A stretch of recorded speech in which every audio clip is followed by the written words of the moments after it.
ইন্না সালাতি ওয়া নুসুকি ওয়া মাহইয়ায়া লিল্লাহি রাব্বিল আলামিন।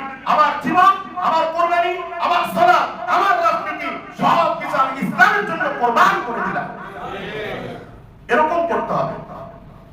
আল্লাহ রাসূলের চরিত্র বাদ দিয়ে, আল্লাহ রাসূলের জীবনী বাদ দিয়ে যা কিছু আছে সব কিছু ধোঁকা, ফালতু জিনিস। গণতন্ত্র বলেন, সমাজতন্ত্র বলেন, রাজতন্ত্র বলেন, সবগুলো ফালতু জিনিস। এগুলো আল্লাহর কাছে বিন্দু মাত্র কোনো মূল্য নেই।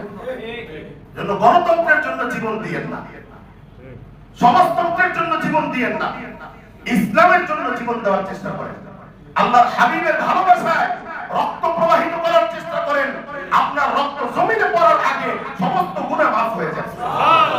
এটা তো বুঝতে হবে যে আমি বিয়ে করব, আমি ব্যবসা করব, আমি একটা লেনদেন করব, এই ব্যাপারে ইসলাম কি বলে আমার এটা জানা থাকা উচিত।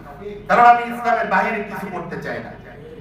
কিন্তু আমরা শুধু ইসলামকে নিয়ে আসছি মসজিদে, আর বাবা মা মৃত্যু মরার পরে যে হুজুরে তাড়াতাড়ি ডাক্তার, হুজুরে যেমন কইব আমাদের দাফন করা। এখন এই মরা মানুষটাকে ওইভাবে দাফন করলে কি হবে যদি সে সারা জীবন আলেমদের কথা অনুযায়ী আর কোরআন অনুযায়ী না চলে? সারা জীবন যে কোরআনের বিরুদ্ধে চলেছে, ওই ব্যক্তিকে মারা যাওয়ার পরে আপনি তার পিছনে বা তার পাশে মাদ্রাসা থেকে ছাত্র নিয়ে এক খতম কোরআন শরীফ পড়লেন আর কয়েকবার সূরা ইয়াসিন পড়লেন, তো কি লাভ হলো? সে তো জীবন দশায় কোরআন তেলাওয়াত করতেই চাইতো না, কোরআন শুনতেই চাইতো না, আল্লাহর রাসূলের জীবনী পড়তেই চাইতো না। এখন আপনি যখন কবরে রাখলেন তখন বলে দিলেন বিসমিল্লাহি ওয়া আলা মিল্লাতি রাসূলিল্লাহ। কি কথা! বিসমিল্লাহি আলা মিল্লাতি রাসূলিল্লাহ।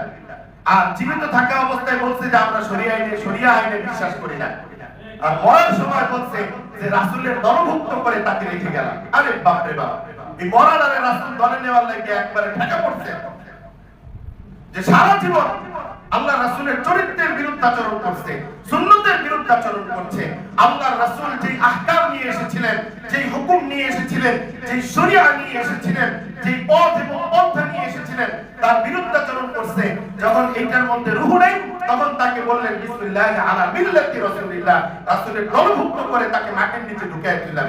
এটারে এখন রাসূলের দলভুক্ত করলে কি লাভ হবে? বরং জীবিত থাকা অবস্থায় এই কথা বলতে হবে যে আমার জীবনকে ইন্না সালাতি ওয়া নুসুকি ওয়া মাহইয়ায়া লিল্লাহি রাব্বিল আলামিন। আমার জীবন, আমার কুরবানি, আমার সালাত, আমার রাজনীতি সব কিছু আমি ইসলামের জন্য কুরবান করে দিলাম।